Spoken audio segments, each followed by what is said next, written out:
videolõunatund Nõmme raadios.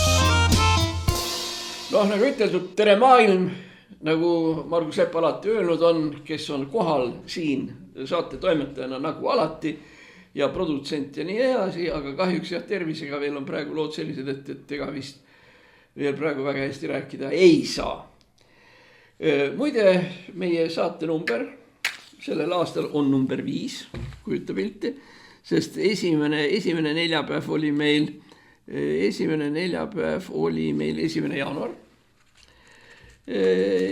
Ja nüüd siis on juba 5, nüüd me oleme siis jõudnud juba, jube lugu tegelikult, kuidas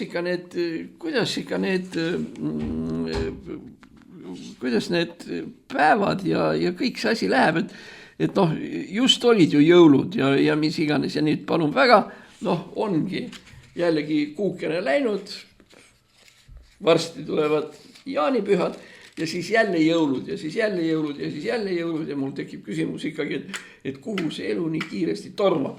Et enne nagu väga ei pannud tähele, aga mingisugusest east alates, vot nii lähebki. Muide, meie saate number on sel aastal siis number 5 neljapäev sel aastal. Me paneme endiselt küünlakesed põlema, aga lihtsalt sellepärast, et küünlad on meie firma värk, mitte sellepärast, et nüüd advendid oleksid, aga kujutage ette, millal need esimesed 4 küünlad tekkisid, siis kui olid advendid ja see oli alles nüüd asja. Nii, ja siis, mis ma veel ütlen, on see, et see küünal on lihtsalt, et ilus on, ei tähenda midagi. Ja apelsinid on kah oma asja pärast siin, sellepärast, et meie loeme oma selliseks vaimseks isaks, vaimseks eelkäijaks Viljandis Nüganeni lavastust Armastus 3 apelsini vastu, et siin nüüd siis need on. Me ei armasta, aga me avaldame kiitust, et see maailmavaade, mida Nüganen on edastanud ja õiendanud, on tegelikult ka meie oma, mis on mõõdukalt konservatiivne, inimarmastav ja nii edasi. Nüüd siis, et millest rääkida. Täna me räägiksime alguses ja võib-olla isegi mingisuguse ajavahemiku pikema, räägiksime rahast. Aga me räägiksime rahast koos Vene majandusega.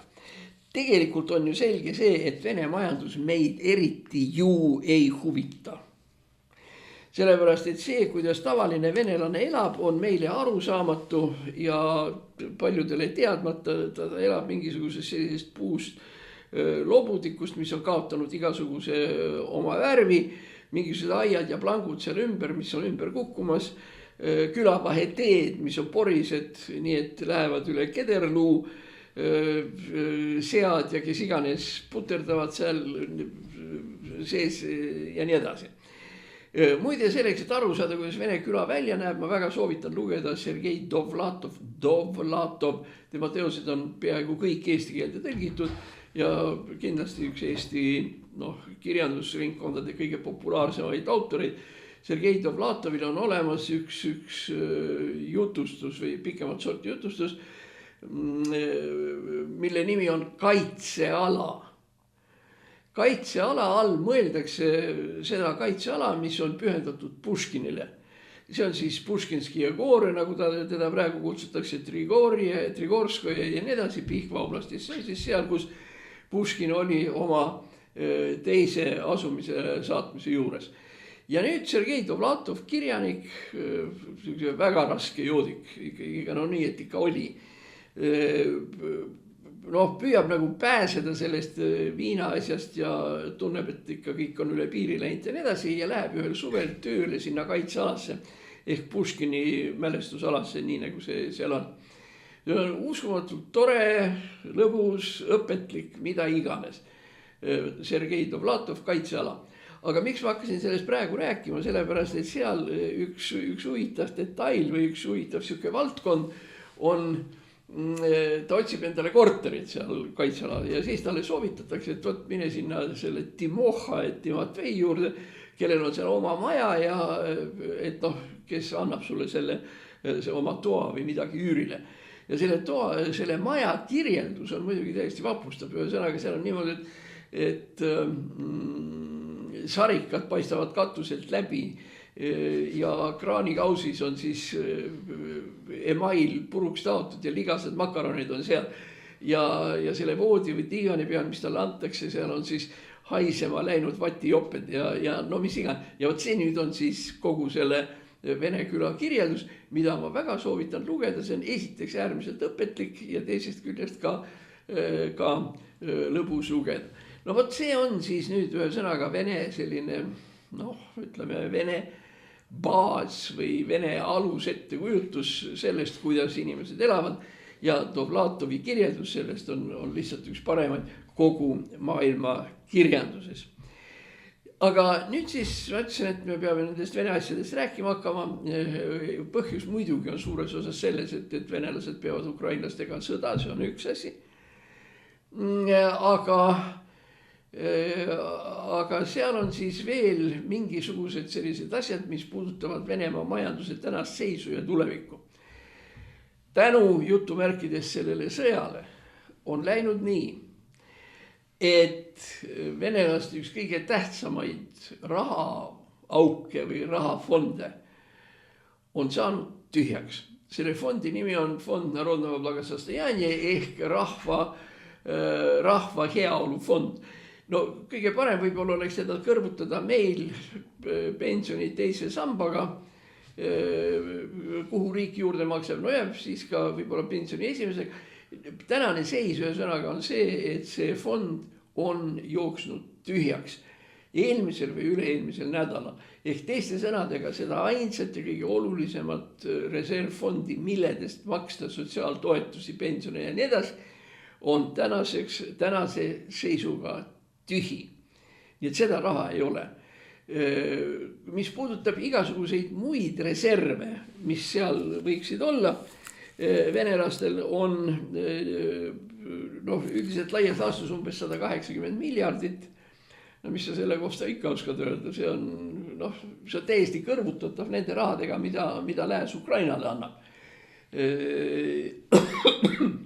Aga ma kardan, et see 180 ei ole ka päris õiget, tegelikult on teda vähem, aga oletame.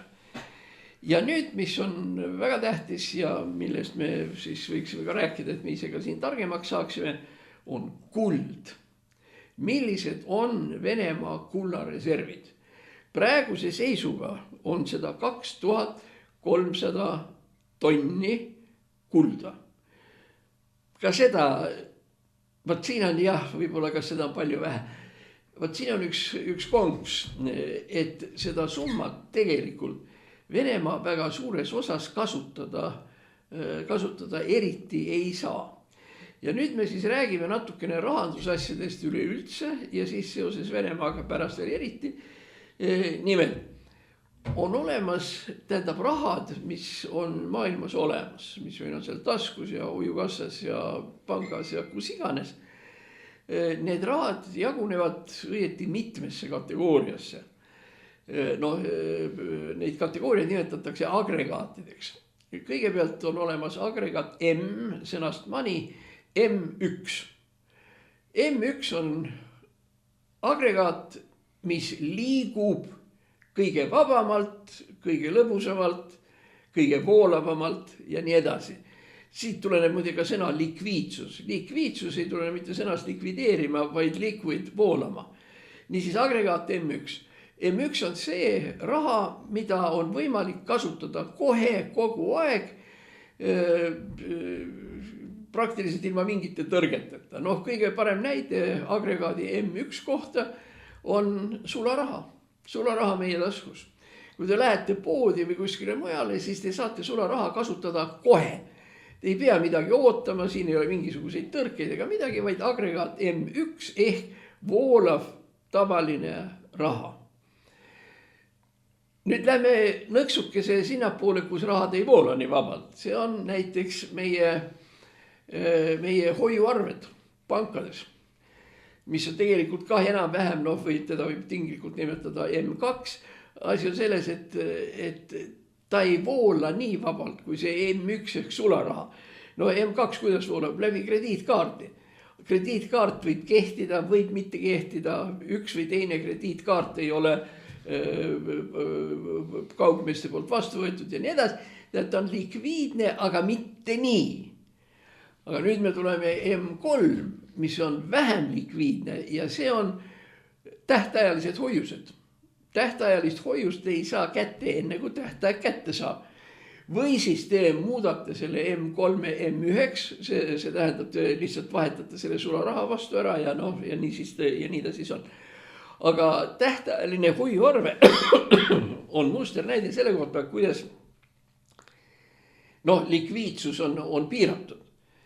Tähendab, tähtajalisest hoiusest maksta, näiteks kas seal oma mööbli eest või arved või ükskõik mida, on võimalik, aga see ei ole lihtne või see võtab natukene aega, kuni siis tõstetakse ümber agregaati M1 ja nii edasi, sest M3 on kinni tähtajaliselt.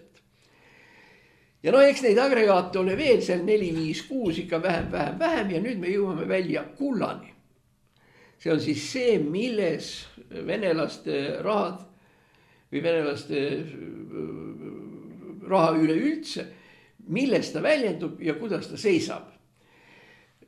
Kulla eripära on see, et inimesed arvavad, kull on nii äge ja kõige seda saab ja nii edasi. Kuld on üks väga ebalikviidseid rahalisi vahendeid. Te ei saa minna kuldmündiga või kullatükikesega Selveri poodi endale vorsti ostma. Te ei saa sellepärast, et kuld ei liigu seal. Kullaga on veel igasugused muud probleemid. Kulda ei saa niisama väga lihtsalt müüa. Kulla müügikohti on maailmas 3 tükki, 2 ülejäänud ma ei mäleta, ühte mäletan. See on Londonis ja kui te tahate kulda müüa, siis sellisel juhul te peate enne Londonisse minema või kirjutama ja ütlema, et ma tahan müüa seda ja seda kulda. Ja te peate saama sealt sellest kullabörsilt või sealt peate te saama vastuse, mis öeldakse, jah, aitäh, me müüme teie kulla maha küll, aga teie müümise päev on näituseks 21. veebruar. Ehk teiste sõnadega kuld ei ole likviidne kuni selle 21. või 30. või tont teab millise veebruarini. Ja see teeb kullas hoitavad väärtused, kuidas nüüd öelda, väärtuseks, aga nad on vähem väärtused kui mingisugused teised asjad sellisel põhjusel, et kuld ei ole realiseeritav nii nagu igasugused muud võimalikud asjad. Sinna kuulub hõbe, mingil määral plaatina, siis ausalt öeldes omaette nii imelikkusega ei ole üks omaette selliseid väärtusi, mis ei ole likviidne, aga on ometi väärtuslik, on näiteks kunst. Rembrandti ja Velasqueze ja kelle iganes Brügeli maalid, nendel on rahaline väärtus. Ja neid on võimalik, eks ole, ja küll ma ostan endale mingisuguse lossi, tont teab kus kohas seal Vahemere ääres või kus iganes. Ja ma maksan selle eest mingisuguse Amadeo Modigliani maaliga või maalidega. Ja nii edasi. Ma võin maksta muidugi, jah, tingimusel, et see müüja pool selle asja vastu võtab.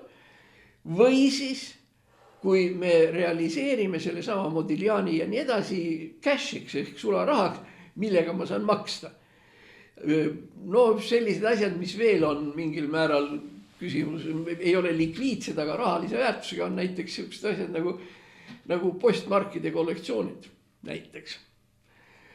Ja eks neid asjakesi ole veel, aga tähendab, saame nüüd aru, et me liigume likviidsest, mis on täiesti likvid ehk voolav siit otsast ja selleks on sularaha, cash teie taskus. Mine kuhu tahad, maksa kuidas tahad, kõik võtavad vastu ja nii edasi, nii edasi. Ja teiselt poolt ütleme postmargi kollektsioon või kunstikollektsioon, mis ei ole tegelikult likviidne peaaegu üldse.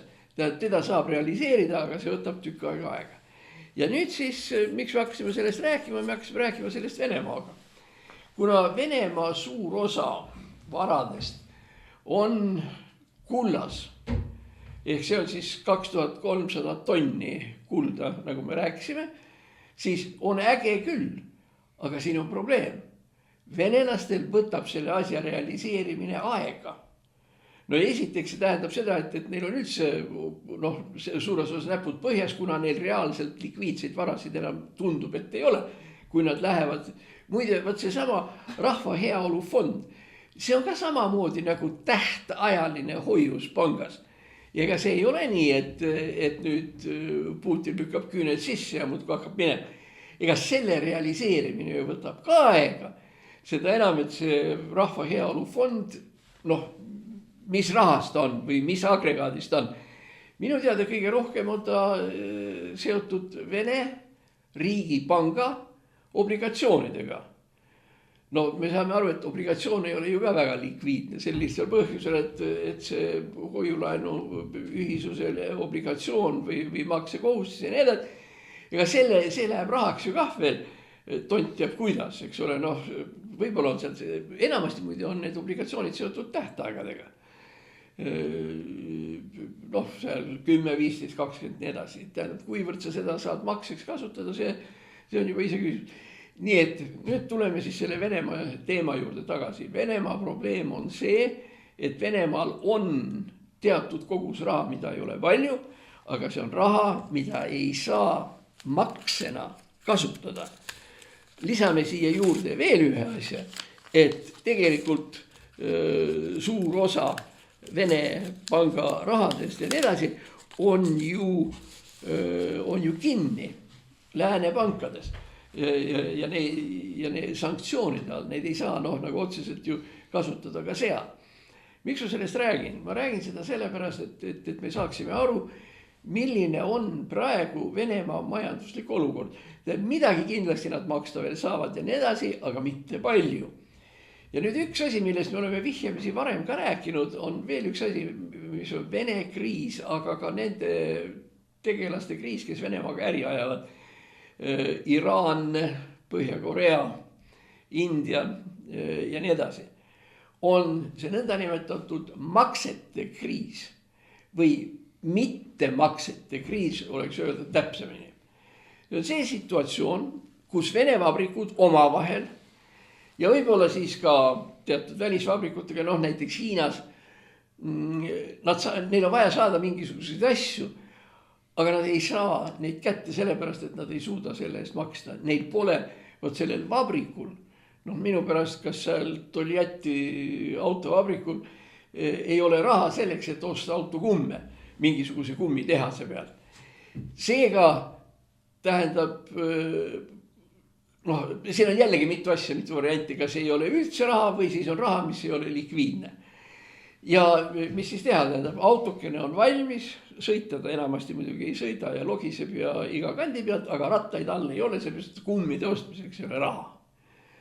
Nii, nüüd kummitehas omakorda, kes peaks siis Toljatti tehasele need kummid andma, mis ta tootnud on, ei saa ka ilma raha saamiseta hakkama. Tähendab, sellel kummitehasel on seda raha võt nii vaja, kui ei olegi teist varianti. Ja miks ta seda vaja? Selleks, et toota järgmisi kumme. Kummitehas ei tooda lihapirukaid, ta ei tooda raamatuid, ta ei tooda mööblit ega mitte midagi, ta toodab kumme ja sellepärast ongi kummitehas. Nüüd selleks, nüüd sinna on vaja, ütleme, ühele autole 4 kummi. Aga kummitehas peab ju edasi tootma, ta annab need 4 ära, aga ta ei saa raha vastu.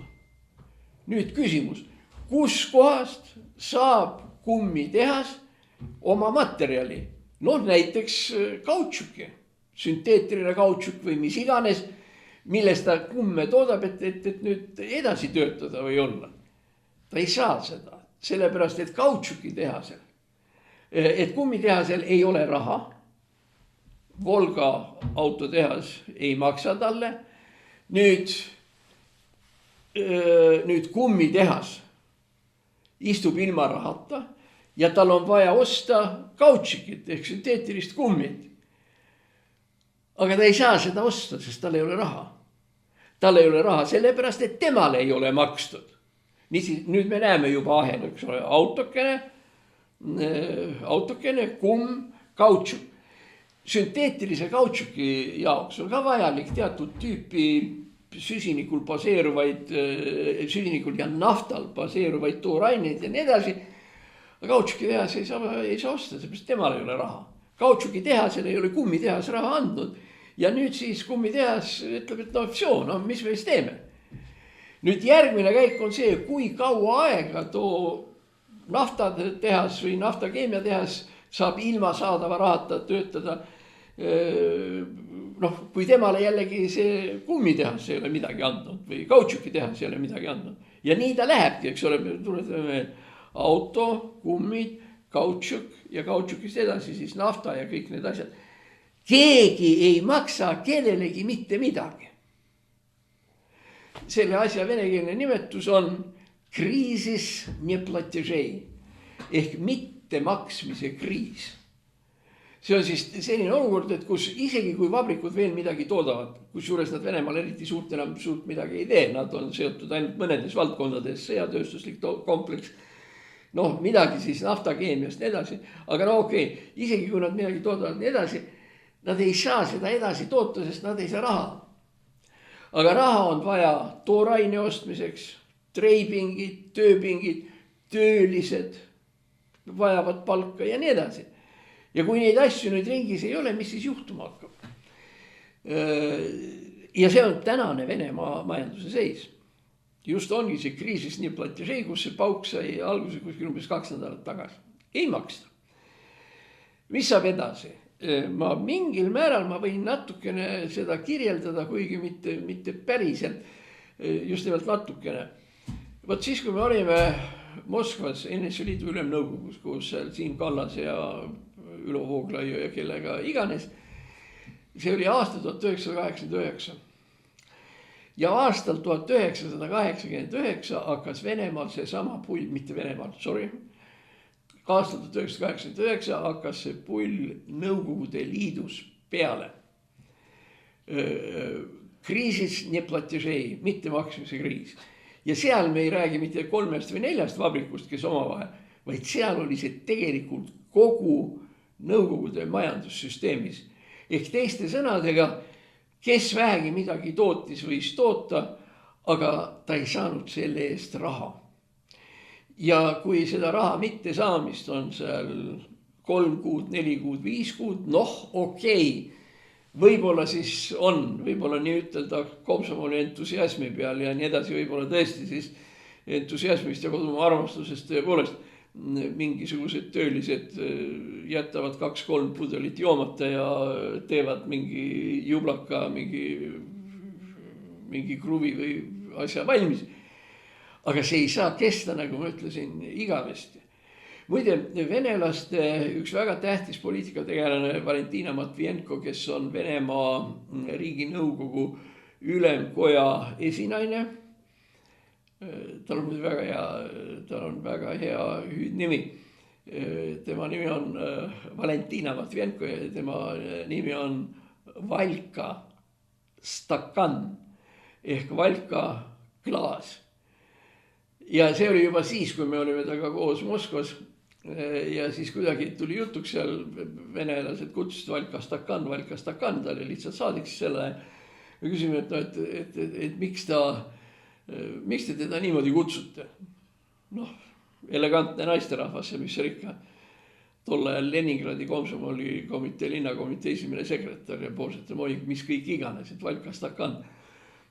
Ja siis üks mingi meie Leningradi kolleeg ütles, et see on sellepärast, et ta joob viina klaasist, istakana alkoholi. Jah, alkoholi joob istakana.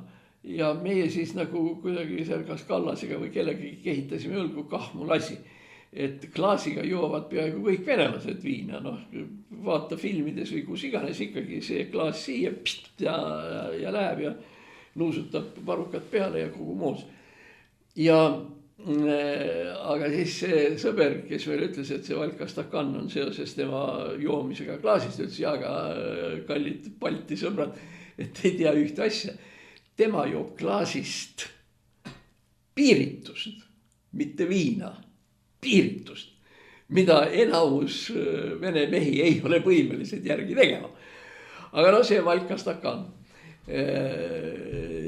selle Valka-Stakaniga nüüd on see lugu, et eelmine aasta, ma ei tea, november, detsember kuskil seal kandis, oli siis niisugune lugu, et Valka-Stakan andis mingi pressikonverentsi seoses uue eelarvega ja ma ei tea, millega iganes ja olukorraga majanduses.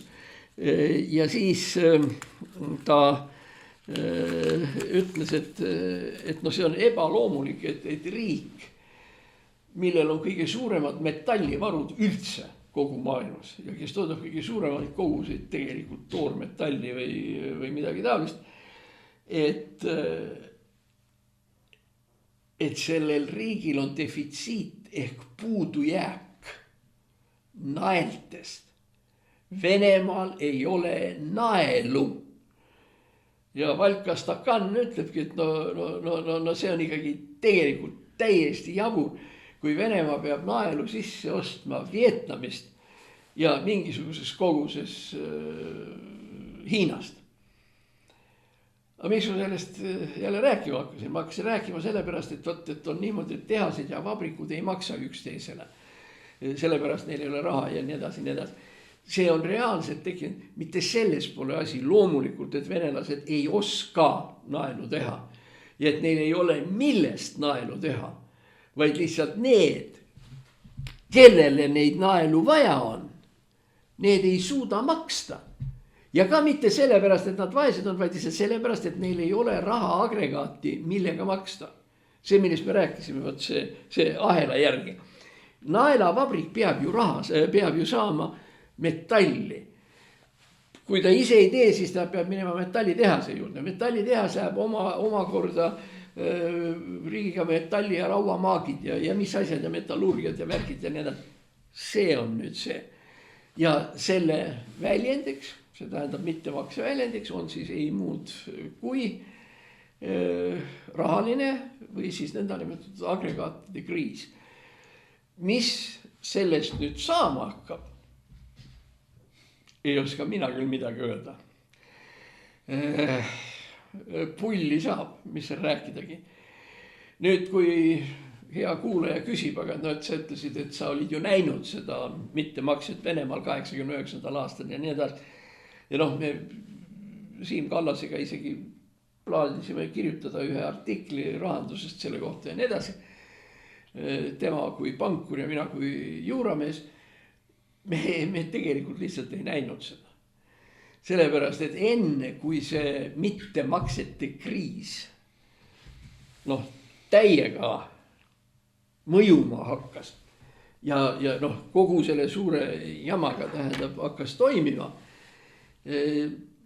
Asi oli selles, et enne seda lõppes Nõukogude Liit ära.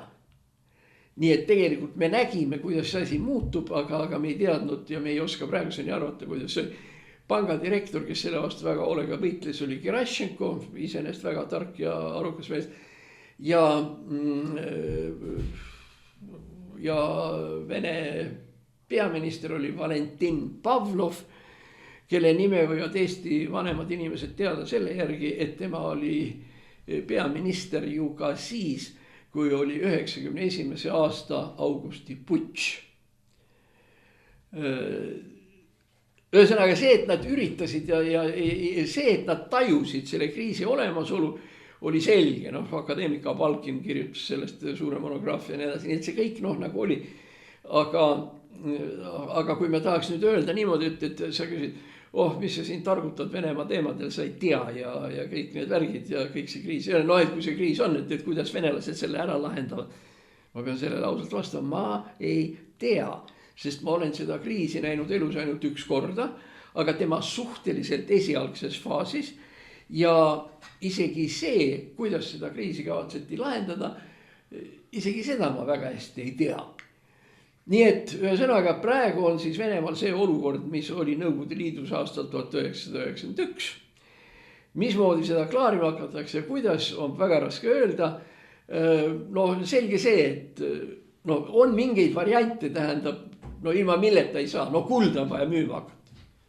On vaja, eks ole, on see 2300 tonni kulda, seda müüma hakata. kui palju see probleemi lahendab, ei oska öelda. Sellepärast, et me ju leppisime kokku teiega, et kuld ei ole eriti likviidne, et tema on agregaat M, kurat seda teab, mis number, M20 või M25. Teda ei saa, teda ei ole nii, et nüüd Vene pank võtab tonni kulda, sõidab sellega Londoni börsile ja ütleb, et võt nüüd siin on ja andke meile raha siia asemele ja nii edasi. Nii et ega ma väga hästi seda tegelikult ette ei kujuta. Muide, kui tulla tagasi pullide asjade juurde, mis olid omal ajal seoses selle sama kriisiga 91. aastal, mis pärast ei saa kulda müüa, vot kohe nii.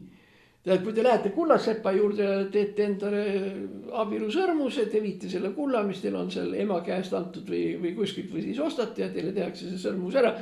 Valmistamisaeg nädal ja jälle korras. Aga päris selle suure kullaga need asjad nii ei käi. Küsitakse, mis pärast on ainult 3 börsi, kus kulda saab müüa? Vastame. 3 börsi kulla müügiks on olemas sellepärast ja mitte 4, 5, 6, 7, vaid just 3, et kogu maailma kapitalism, sealhulgas ka riigikapitalism nagu Venemaal on, ei ole huvitatud sellest, et kuld läheks odavaks. On tähtis, et kuld oleks teatud hinnas kallis. Kuidas sa seda teha saad? Sellega, et sa piirad kulla saabumist maailma turule. See on enam-vähem kokku lepitud ja reguleeritud suurte maailmapankade ja kullabörsidega ja nii edasi, et Londoni börsile võib ühel päeval 5 tunni jooksul ilmuda lauale nii mitu tonni kulda. Kui keegi tuleb veel toppima enda oma, siis kullabörs ütleb, aitäh seltsimees. Tänaseks on müügid läbi, kullalimiit on täis ja nii edasi. Ma kordan veel kord, miks see tähtis on. Kujutage nüüd endale ette, et oletame seal 5 kullatonni asemel kerkib välja 50 kullatonni maailma börsile. Kuule, siis on ju kuld 10 korda odavam. Ehk teiste sõnadega konks selles seisnebki, et kulla müümise puhul on rahvusvaheliselt kokkuleppeliselt ära reguleeritud, kui palju kulda võib korraga turul olla. Ega kulla hind kõigub ju ka pluss-miinus seal see teine, kolmas, nii edasi. Kulla hind on praegu, venelaste kulla hind on praegu kuskil 95% tema algväärtusest ja nii edasi. Loomulik, iga asi, kuld on kaup, iga asi. Aga ta ei saa kõikuda palju. Vot see nüüd on see otsustav koht. See on reguleeritud mingisuguse. Aga miks me nüüd Venemaa selle pulli tegemise juurde tagasi tulime? Tähendab, oletame, et seal Venemaa või tol korral seal Jeltsin või Pavlov tarvis kuld maha müüa, raha on vaja, sest raha ei olnud tõesti Venemaal või Nõukogude Liidus raha ei olnud, et osta seal toiduaineid ja värki. Nii oli vaja. Nii, kõlistavad, ütlevad, vot meil on seal 10 tonni kulda vaja müüa. Ja siis nad saavad vastuseks tänapäeval nähtavasti meiliga, vanasti käis teleksiga või telefaksiga öelda. Tere tulemast. Me anname teile müügiks 3 tundi 2 nädala pärast ja 7 tundi kuu lõpus. Sellega tulete siia ja nii edasi, et te panete selle asja, antakse see määr. No ja siis sa saad selle, aga nüüd miks ma hakkasin sellest rääkima, et ikkagi Nõukogude Liit ja ega praegune Venemaa, eks nende ajukene oli ju ka niimoodi, et nagu natuke töötas, aga mitte päris ja ainult Vladimir Iljitš Lenini rahanduslikest teostest jääb väheks, oleks pidanud ka Marxi lugema. Niisiis, ühel päeval anti venelastele luba müüa 10 tonni. Venelased ütlesid, aga me tahame müüa 20 tonni. Et kas te saate meile anda müügiaega järgmisele päevale? Ühesõnaga reedel me müüme siis selle ära ja siis, aga andke meile see müügivõimalus näiteks ka laupäeval. Reedel ja laupäeval. Ja siis muidugi targemad või lihtsalt nutikamad inglise pankurid ja üleüldse naersid endal valehambad kurku.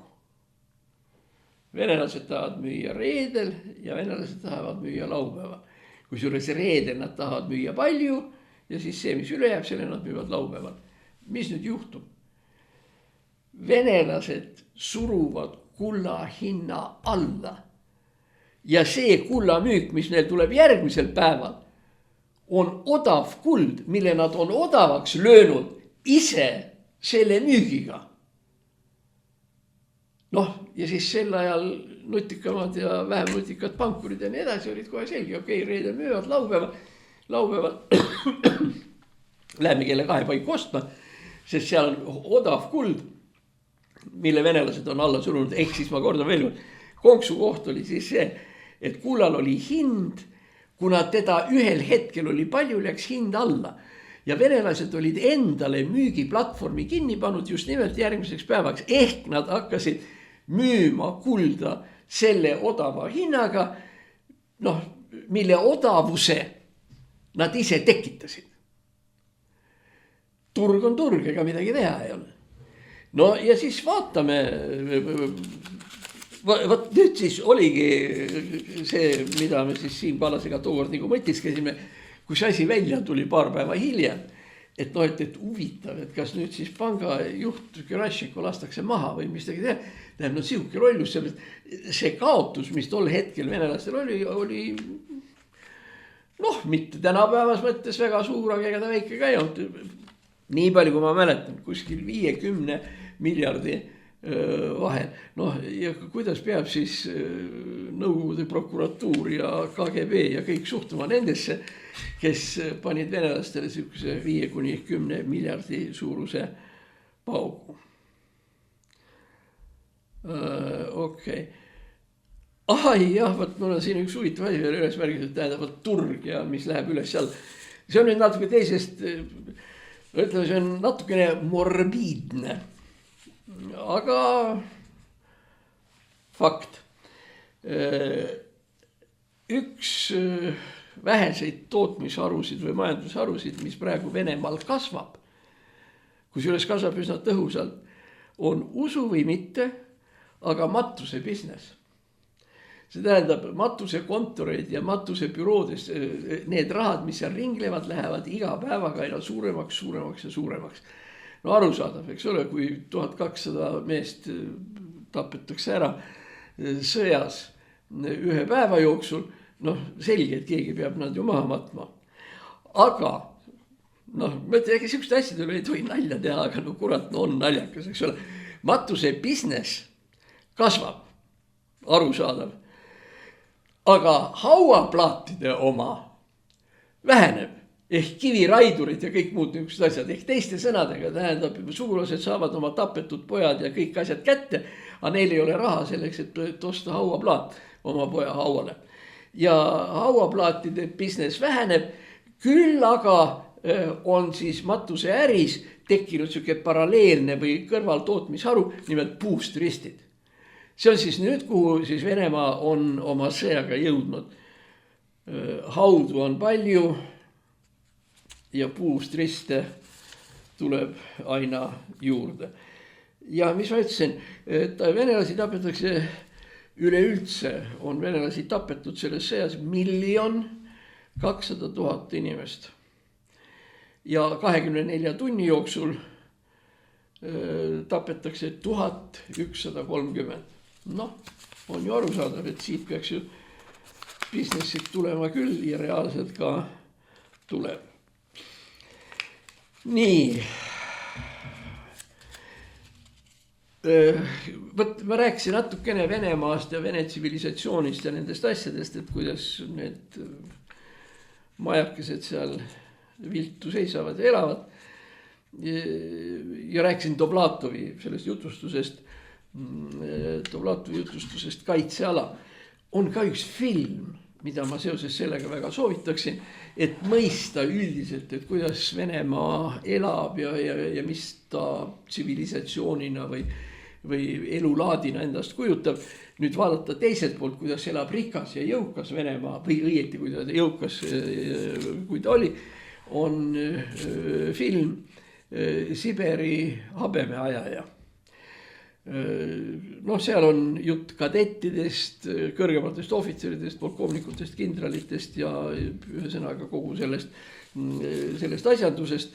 Aga ma nimetan seda sellepärast, et me ei tohi unustada just asja, et see positiivne või suur ja ilus tsivilisatsioon Venemaal on tegelikult kadunud. Nii. Nüüd siis veel asi. Tõsiselt suured probleemid on meil teatavasti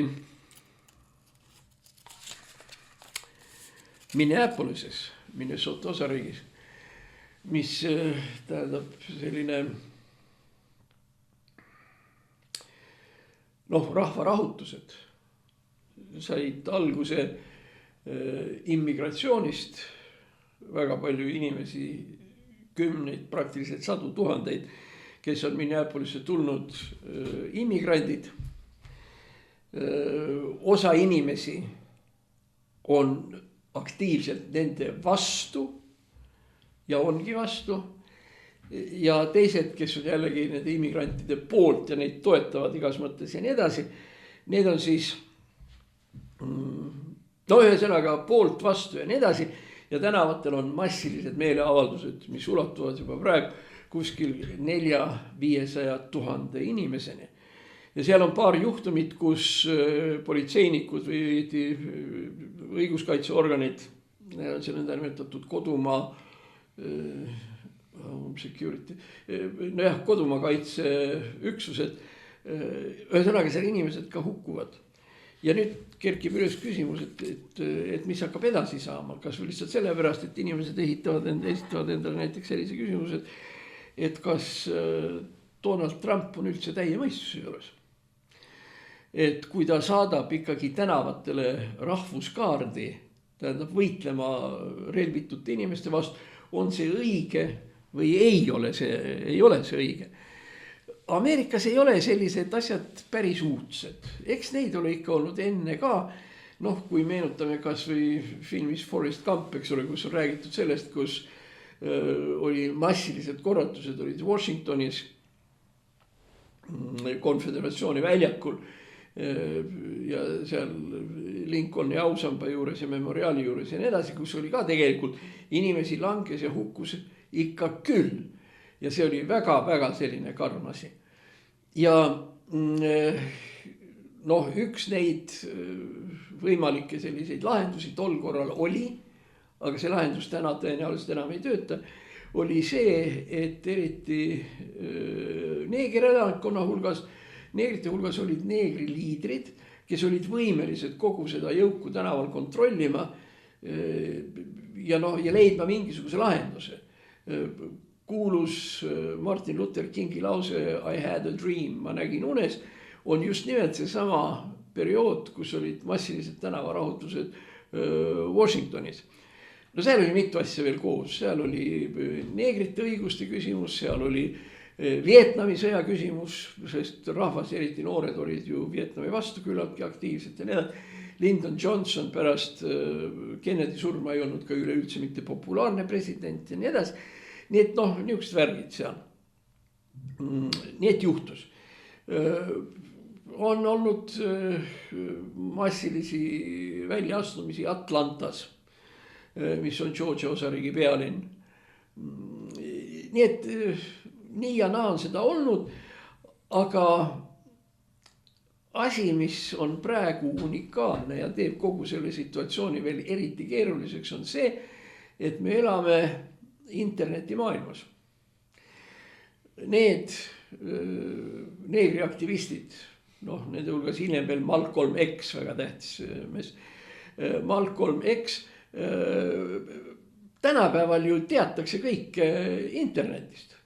mine siis võtta oma CNN-id või värgid internetis kaasa ja vaata kõik võimalikud need nõndanimetatud suunamudijad ja kõik, kes nad seal ka ei ole. Ehk teiste sõnadega inimesed teavad, mis toimub. Ja kui inimesed teavad, mis toimub, siis neil tekivad ka mõtted ja muljed, mida nad tahavad väljendada. Internet ei olnud probleem Lyndon Johnsonile või isegi Richard Nixonile. Aga Trumpile see üldiselt on. Kusjuures Trumpile on see rohkem probleem kui tema eelkäijale Joe Bidenile, kes tegelikult väga palju selle interneti kommunikatsioonidega huvitatud ei olnud ja ei tegelenud ja nii edasi. No üldse oli natuke rahulikum aeg enne Trumpi ja nüüd tekibki küsimus, aga poisid, mis saab siis nüüd edasi? Ja nüüd kerkis üles üks küsimus, mis ei ole otseselt poliitiline, aga mis on mingil määral ka meiega seotud olnud ja nii edasi. Küsimus, kuule, kui Trump igal hommikul teatab mingisuguse järgmise uudise, kui ta ühel päeval ütleb, et ta kehtestab 10% tollid mingite Euroopa Liidu 7-8 riigi vastu ja järgmine päev ütleb, et ta mõtles ümber. Ja kui ta ühel päeval läheb Gröönimaad ära võtma ja siis teatab, et tegelikult ikka Gröönimaad nii väga vaja ei ole ja nii edasi. Ja kui tal on igasugused need käitumised ja suhtlemised ja nii edasi niivõrd erinevad iga 24 tunni jooksul, siis siit kerkib üles, kas inimesed on võimelised üldse sellele reageerima. No hea küll, Trump ütleb, et ta läheb Ukrainale appi ja tal on vaja relvi Ukrainale saatmiseks. No mis juhtub börsil? Relvastusbörs, hinnad lähevad üles. Sellepärast, et see kaup on kasulik ja toodetakse neid kaupu rohkem ja siis järelikult siis ostetakse rohkem ja lõpuks ongi hinnad üleval. Aga mida sa pead selle hinnaga tegema, kui ta järgmise päeva lõunaks on all tagasi? Tähendab, kui ta ütles, et see 10%, ta mõtles nagu ümber ja nii edasi. Või eriti Gröönimaaga, mis on omaette pull, 50 000 elanikku, väga sümpaatsed inimesed ja Trump läheb neid sõjaliselt ära võtma ja täiesti, tähendab, mingisugused on olemas Arktika väeosad eraldi ja need siuke roheliste barettide stiilis, ainult neil on need barettid valged. Siuke eriväeosa, siuke eriväljaõppes ja langevarjuga hüppavad alla ja nii edasi. Ja kui Trump paneb nad lennuki peale, muide seal samas Minneapolises, aga siin ei ole seost mitte mingisugust, Minneapolises lihtsalt seal on üks õhudessantvägede, üks selliseid operatiivstaape on Minneapolise kõrval on üks väike linnakene St. Paul ja siis seal St. Pauli juures. Ja eks ole, matsidel on parašütid ja langevarjud seljas, mootorid põrisevad ja nii edasi, läheb päev mööda ja kõik peavad kuidagi reageerima, eks ole. Gröönimaa vaatab, et issand jube, Taani mõtleb, et mis me nüüd teha saame ja nii edasi ja ongi hull olukord.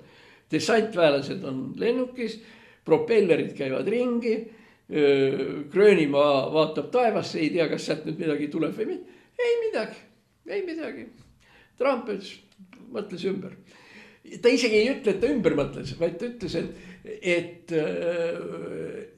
ta on leidnud, huvitav kus kohast, et ta on leidnud Gröönimaa probleemile, küsimus, mis asi on see probleem, aga et ta on Gröönimaa probleemile leidnud mitte sõjalise lahenduse. Langevarjurid saadetakse kasarmutesse, ohvitserid lähevad kõrtsi viina jooma ja nii ongi ja mitte midagi ei ole. Ja kõik on toimunud 24 tunni jooksul. Ma ei tea, kui palju kergemini hingavad nüüd gröönlased, aga fakt on see, et kas sinu vastas seisab eriväeosa või siis president, kes ütleb, et ei, et seda ei ole vaja ja nii edasi. Sa pead ju kuidagi reageerima. Või ei, et isegi kui sa ei reageeri, lihtsalt küsimus, närvid on ju läbi. Kui ma pean 24 tundi teadma, et nüüd nad sealt tulevad ja nii edasi ja pärast ei tule. Mõni ütleb, et oleks ta siis Suslik juba korra ära tulnud, oleks asi ühel pool ja me saaksime asju kuidagi klaarima hakata ja nii edasi. Muide, selles kontekstis on väga tore olnud Eesti välispoliitiline samm, millega kutsuti Taani kuningas ja kuninganna kutsuti Eestisse. No see on üldiselt iseenesest kõva sõna just nimelt NATO seisukohalt, et Eesti on väga selgelt väljendanud oma poliitilist positsiooni selle Gröönimaa suhtes ja öelnud, et Trumpil on mingi probleem. No ja, aga nüüd tuleme tagasi selle Trumpi teema juurde. Võt kui sellised asjad juhtuvad ja neid asju juhtub alailma hommikust õhtuni ja küll me teeme nii ja küll me teeme naa ja küll me oleme Hiinaga sõbrad ja siis me oleme Iraaniga sõbrad ja siis meil on Iraagiga mingisugused seal sidemed nii edasi, vaatame, mis me Süüriaga tegeleme, Süüria ka järsku ei ole tähtis ja nii edasi. Kui kogu see jama niimoodi käib, siis tekib tegelikult ju küsimus, no täiesti selge küsimus ka meil, aga ma arvan, et ka ameeriklastel, kas Trump on üldse täie mõistuse juures? Kas ta järsku ei ole siin kuskilt niimoodi nagu ära keeranud? Sest tegelikult ütleme, me räägime attention deficit disorder ehk tähelepanu defitsiidi või häired ja nii edasi. Kui meil on mingisugune poiss, kes raagulkaga või kadaga või midagi laseb linde õues või kiusab kõiki oma klassikaaslasi 4., 5. klassis või 6. klassis ja ei õpi ka ja nii edasi, siis meil praegu meie arstid ja nii edasi, me ikkagi esitame selle küsimus, et kas sellel poisil on nüüd ütleme kogu see närvisüsteem ja nii edasi korras ja mida me selle poisiga teha saame.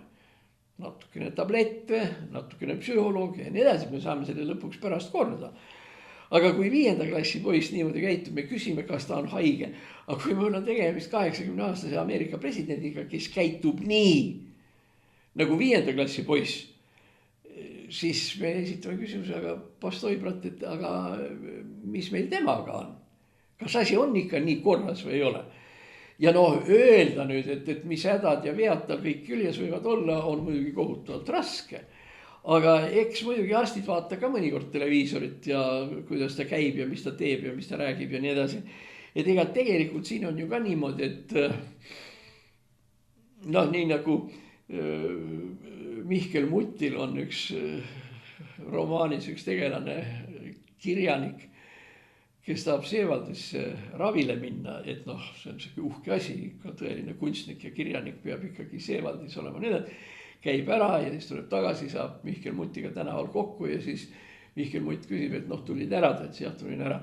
Ja siis Mihkel Mutt, aga mis sul tervisega või mis oli?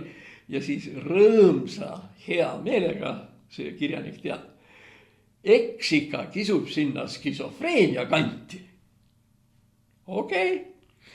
Ma kardan, et Trumpi puhul võiks ka ütelda, eks ikka kisub skisofreenia kanti. Aga mis siis Ameerikas praegu nagu tehtud on? Keegi ei armasta sellest eriti väga palju rääkida, aga mingisugune projekt, nagu me ütleme, või uurimisrühm või midagi oli loodud sellega, et selleks, et on vaadatud, kuidas ta vanemad ennast üleval pidasid ja kuidas ta lapsed on ja kõik see ja teine kolmas, et kas on ja ei ole. Ühesõnaga, meil ei ole alust öelda, et Trump on skisofreenik, aga nagu Mihkel Muti kangelane ütleb, eks ta sinna kanti ikka natuke ei kisu. Aga siin võib olla siis veel see täpsustus juurde. Ega skisofreenia ei ole ju ka nii, et nipsust laks ja valmis ja ongi skisofreenia. Skisofreenial on ikka väga mitu varianti. Seal võivad olla mitmesugused asjad, seal võid olla igasugused puhtalt neurasteenilised asjad, seal võivad olla mingisugused muud häired, seal võivad olla igasugused maaniad ja nii edasi. Nii et skisofreenia on tegelikult väga kompleksne haigus. Ühesõnaga, mille määramine ei ole väga kerge. Ja ma ei asu sellel seisukohal, et Tallinna psühhoneuroloogia väga sümpaatsed ja targad arstid televiisori järgi saavad selle diagnoosi ära panna. Aga mõnega neist rääkides on ikkagi vihjatud küll, et see, aga miks see tähtis on? Miks see tähtis? Ma arvan, et meie isiklikus elus me puutume skisofreeniaga kokku nii ja naa. No ütleme niimoodi, kas me teame, kui paljud meie sõbrad ja tuttavad on tegelikult skisofreenikud? Võib-olla on, võib-olla ei ole ja nii edasi. Kas meil on sellest halb elada? Ei ole. Kui see meie sõber skisofreenik on hea inimesena ja tore poiss ja me saame temaga koos tennist käia mängimas ja mõnikord kellegi sünnipäeval koos viina võtta ja nii edasi. Noh, nagu inglased ütlevad, so what, no ja mis siis? Aga no ja mis siis, kui Trumpil on skisofreenia? Ja kisub sinna poole, et on. No siin on väga mitu väga olulist asja olnud. Punkt 1, selle skisofreeniku käes on tuumarelvad. Ja kui tal nüüd see luul pähe lööb, siis see asi võib osutuda mõnevõrra riskantseks. Kui me nägime seda filmi 10-15 aastat tagasi, selle filmi nimi oli The Day After ehk järgmisel päeval. See oli film sellest, kuidas antakse tuumalöök ja mis pärast seda siis juhtuma hakkab ja nii edasi. Ja seal muuhulgas jookseb läbi üks väga oluline selline nüanss või detail, mis vastab tõele ja mille tõele vastavust on minu Ameerika sõbrad, ohvitserid, sealhulgas ka raketivägede mehed, öelnud, et see nii ongi. Nüüd see poiss, kes istub raketibaasis, selle viimase punase nupu küljes. No neid on seal mitu tegelikult, eks ole, see üks nupp, teine see siis häälestab seda, nii edasi. Nendega on niimoodi, et neil praktiliselt iga 10-20 päeva tagant nendele teostatakse meditsiiniline kontroll. Ühesõnaga, ja psühholoogiline kontroll. Ühesõnaga, kas tal kodus on kõik korras? Ega tal keegi pole ära surnud. Kas tütarlaps, kellest seda armunud on tal endiselt truu? Kas on mingisugune arst kuskil öelnud, et võt tal on see või teine haigus, et näiteks ütleme selle maohaavad või mingisugune siuke värk ja nii edasi. Milline on ta meeleolu? Keda ta parasjagu naljameestest televiisoris on vaadanud, Roy Blacki või Woody Allenit või keda, et mis tunne seal on ja nii edasi. Ja siukest kontrolli tehakse iga 10-20 päeva tagant. See on selleks, et see mats, kes istub selle nupu juures, et ta oleks psühholoogiliselt stabiilne.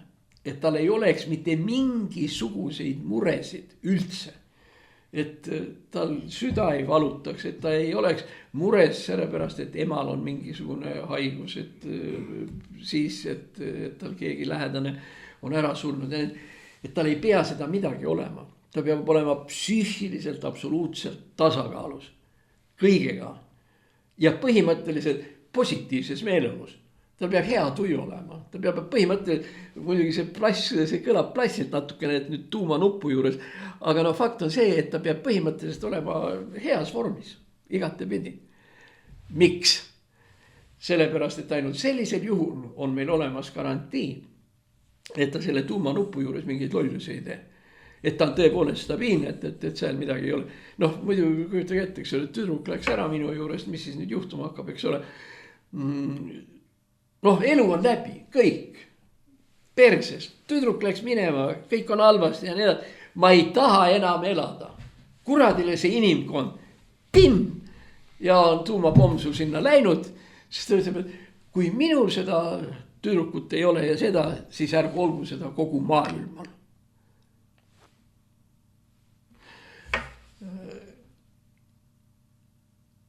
Jah, aga vaat huvitav, et kuidas asjad tulevad. Ma ei tahtnud sellest rääkida, praegu just turgatas meelde, et aga kui seda tüdrukut ei ole, mis siis sellest maailmast? Teate, nii imelikkusega ei ole. Seda teooriat edendab Putin.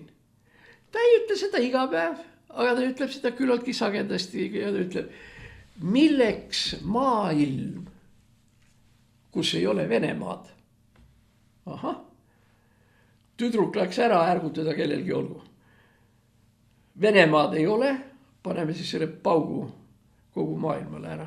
Et see on üks kõige ohtlikumaid neid variante. Aga jah, nii et siis, mis saab mis saab Trumpist? Kas ta on normaalne, ei ole normaalne, nii edasi. Nüüd ma toon ühe Eesti näite ilma nimesid nimetamata. Delikaatne küsimus. Oletame, või nii nagu Rein Lang ütleb selle peale, ma nägin unes. Ma nägin unes, et meil on president, kelle kohta me võime arvata kahte moodi. Esiteks, meie president on jota. Ta joob ja on lõbus ja prassib ja iga päev täis ja mis iganes ja vot ongi. See on meie president. Teine variant, aga mis siis, kui meie president on krooniline alkohoolik? See, et ta joob, ei ole mitte ainult sellepärast, et ta tahab nii edasi, vaid sellepärast, et ta on krooniliselt selles seisundis, kus ta peab haige inimesena jooma. Ja siis ta ongi muide purjus. Ja nüüd siis kerkib üles küsimus. Kui president on jota ja lihtsalt keevitab hommikust õhtuni, selle peale siis me ütleme, so what, no ja mis siis? Selliseid inimesi on palju, kusjuures muidu huvitav on see, ma praegu hakkas mõtlen, et ma ei mäletagi, millal ma viimati tänaval joodikut nägin. Kuulge, ega ei näinudki. Kui seal poe juures on keegi vend, kes ütleb, et tal on vaja, küsib mu käest, et kas sul 1 euro on või et ma ostaks leiba ja nii edasi. Tavaliselt ma olen nendele inimestele alati öelnud ära valet. Ma annan sulle selle euro, sa ei osta selle eest leiba. Ja et nagunii sa ostad selle eest veini või alkoholi ja nii edasi. Ja kuna ma tean, et sa seda niikuinii teed, siis ma ei anna sulle 1 eurot. Ma annan sulle 6 eurot, nii palju kui see pudel maksab. Ja ära käi enam ringi tuiamas rääkimas, et leiba tarvis ja emale ja kõik see. Niisiis, meil on variandid. Joodik president ja krooniline alkohoolik president. Mis nüüd edasi hakkab juhtuma? Joodik president on laias laastus, okei. Selles meil on palju neid inimesi, kes valesti öeldud. Meil tõenäoliselt on palju inimesi, kes joovad palju. Need on oluliselt vähemaks jäänud, ma ei tea, siin Tallinnas või siis minu pärast kuskil Kuressaares või nii edasi. Ei näegi õieti teisi. Aga see on üks asi. Aga kui president on krooniline alkohoolik, siis sellisel juhul on ta haige. Ja tervis on üks neid asjaolusid, mis teeb võimalikuks ja vajalikuks presidendi kõrvaldamise tema ametikohast. Haige alkohoolik ja psüühiliselt haige ei saa olla president. Nii et praegu on see Trumpi teema selles mõttes huvitav, et kui Trump on lihtsalt hullu iseloomuga, nii nagu ta on, labiilne ja hüppab ühele poole ja teisele poole, nii edasi, siis on. Ameeriklased te valisite endale sellise presidendi, elage temaga. Aga kui ta on sügav skisofreenik, siis on see koht, kus võib esitada küsimuse, et kas president saab presidendi funktsioone täita oma tervisliku seisundi tõttu. Ja kui me räägime Ameerika nendest asjadest ja nii edasi, siis tegelikult, ma ütleksin nii, et see on ju natuke naljakas, eks ju. Aga teisest küljest, eks siis nüüd peavad nad mõtlema, mis edasi siis hakkab saama. Kell on parasjagu ka nii palju, et ma lihtsalt mõned faktid panen siia juurde, niisama ilma pikkade kommentaarideta. Esimene asi on see, et Eesti on välja astumas Ottawa rahvusvahelisest viinileppest. See on siis leping, millega keelustatakse maamiinid. Mina olin üks neist, kes hääletas selle maamiinidesse astumise poolt. Põhiprobleem tol korral seisnes selles, et miinid, mis on asetatud maale, võivad tabada inimesi, kes ei ole milleski süüdi. Näiteks marjulised lähevad metsa ja komistavad miini otsa, lapsed mängivad kuskil, komistavad miini otsa ja nii edasi. Samal ajal teiselt poolt miin on meile kasulik, sellepärast et miin on, ütleme niimoodi, miin on vaese mehe relv. Miini tegemine ei ole, miini valmistamine ei ole keeruline, mingisuguseid suuri lisakulutusi ei ole, sa paned ta lihtsalt õigesse kohta, paned valmis ja kui keegi sinna peale tuleb, seal ta plahvatab. Ma ütlen, et inimlikult on oht olnud selles, et aga mis siis, kui komistavad lapsed või süütud inimesed metsas ja nii edasi. Vastuargument sellele on see, et normaalsed miinide paigutused kaardistatakse. Tähendab, kui sõjavägi paneb miini kuskile kohta, siis ta joonistab kaardi peale, kus kohas see miin on. Rääkimata juba sellest, et siis on kõikvõimalikud sildid, et ettevaatust miinid ja nii edasi. Samuti võib miine panna, sageli miinid pannakse sinna teatud teatud ajaks, näiteks 2 kuud või 3 kuud, pärast seda miin automaatselt lakkab mõjumast ja nii edasi. See, et me astume Ottawa konventsioonist välja, on ülioluline sellepärast, et Eesti piiri kaitseks on miin tegelikult see kõige tähtsam vahend. Mineerimine kuskil seal all Petseri juures või seal kandis oleks oluline. Nii.